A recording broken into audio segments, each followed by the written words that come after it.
Peuple de Dieu, shalom, que le Seigneur nous bénisse. C'est votre humble frère, Sam Patrick Ikanga, ministre de la foi et de la parole révélée dans le cadre de ces ministères de la foi avec Jésus-Christ.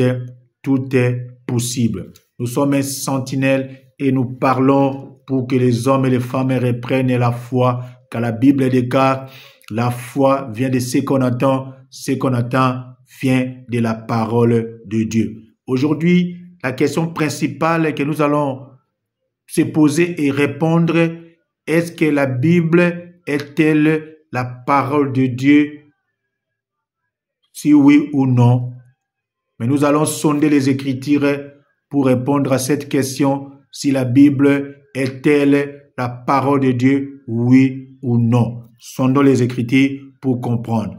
Père, par ton Esprit Saint, je prie que tu nous éclaires et tu nous donnes le discernement pour que ton peuple soit éclairci et que la gloire te revienne au nom puissant de Jésus. Je prends 2 Timothée dans le Nouveau Testament, chapitre 3, verset 16e. 2 Timothée, chapitre 3, verset 16e dit ceci. Nous lisons au nom de Jésus. Toute écriture est inspirée de Dieu. Toute écriture est inspirée de Dieu et utile pour enseigner, pour convaincre, pour corriger, pour instruire dans la justice. Verset 17 approfondit encore, afin que l'homme de Dieu soit accompli et propre à toute bonne œuvre. Parole du Seigneur. Bien-aimés les pères, la Bible est-elle la parole de Dieu, oui ou non?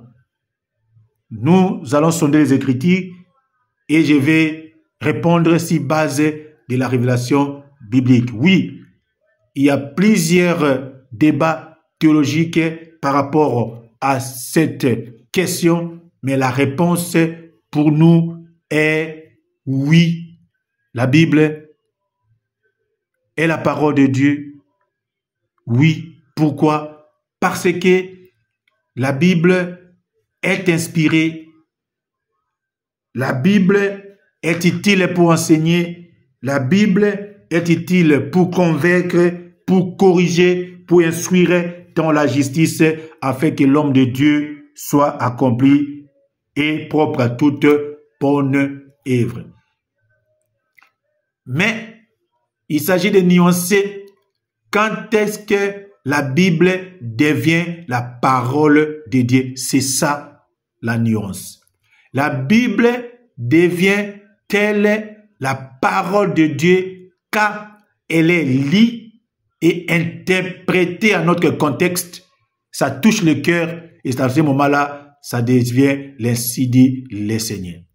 Mais la Bible en soi, c'est d'abord, premièrement, les Écritures saintes pour nous, les chrétiens. Il y a eu un canon de la Bible, l'Ancien et le Nouveau Testament, et la Bible devient la parole de Dieu quand nous la proclamons, quand nous l'annonçons, et cette parole est contextualisée, et cette parole touche les cœurs. C'est à ce moment que la Bible devient la parole de Dieu. Mais d'abord, elle est pour nous les Écritures saintes et les seules normes et la seule norme en matière de la foi.